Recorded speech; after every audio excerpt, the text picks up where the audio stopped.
Politicians, they've been talking about it for the last 10 years. If you ask your grandparents, even your parents, there used to be actually a bias. It was always thought that the reason American workers received a higher pay was because they were more what? Productive and skilled, okay? And certainly up until a certain point, that was somewhat true. We're not. Starving children can do a better job. But now, due to the internet and the infrastructure, there's been a big shift. Okay? I mean, we all travel, and it drives me crazy. I don't care where you go. I was in the interruption. Mr. Millius, can you call the main office? Mr. Millius, can you call the main office? You go to Europe, you go to the Middle East, you go anywhere, and the poorest village has satellite cell phone receptions. And we're still what?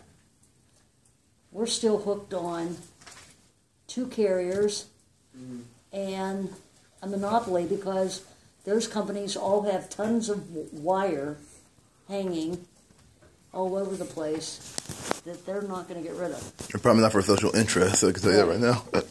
So between that and the fact that kind of America went into a lull, the global economy has really kind of switched. And part of this is, it says the typical relationship between a worker's productivity and a worker's wage was what? Lower productivity workers receive lower wages. That used to be absolutely true, okay? The problem is lower productivity workers are no longer globally where we kind of have this idea that they are. Some of the highest tech stuff, as we all know, is coming out of where? Apple, Android. China. I mean, China, India. They used to be, I mean, truly, 15 years ago, it was, you could get someone to work for a nickel an hour, okay? And now they're the highest productive people. And are they still paid as high as U.S. workers? No. They're getting there. They're getting there. The jobs are all moving to Southeast Asia. That's right.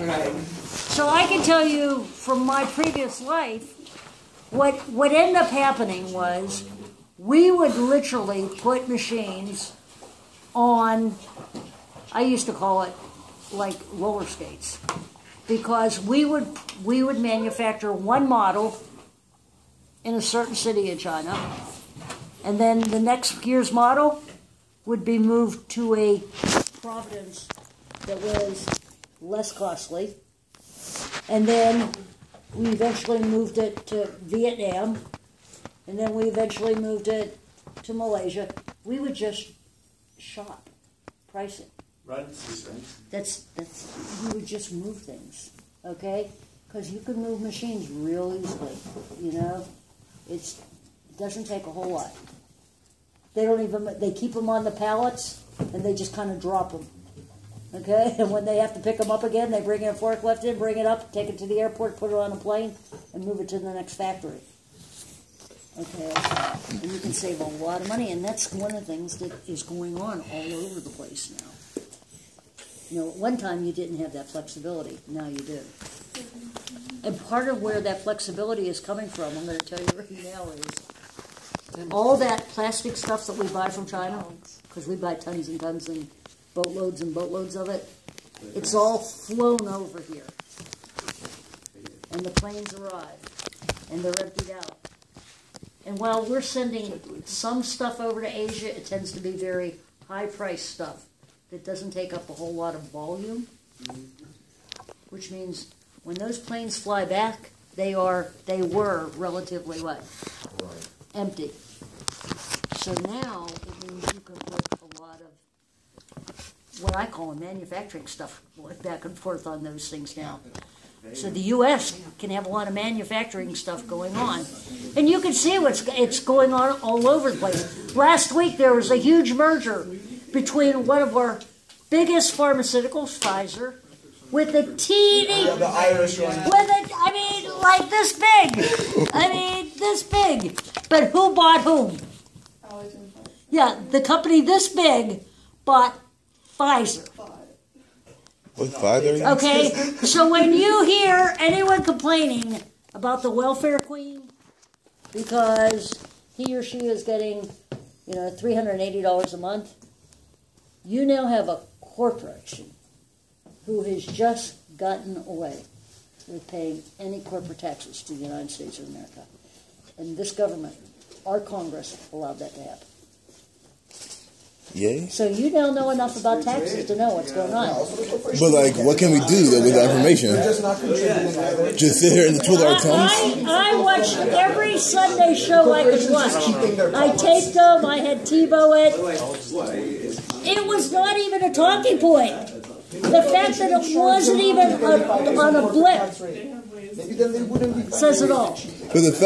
But like, what can we do about it though? 'Cause like we had let me know that we should be able to do something. I don't know. I'm eventually expecting at least Bernie, someone, to talk about it. Because it's crazy. It's crazy. What they're not paying in taxes makes every social welfare program not even worth talking about. And they're not alone.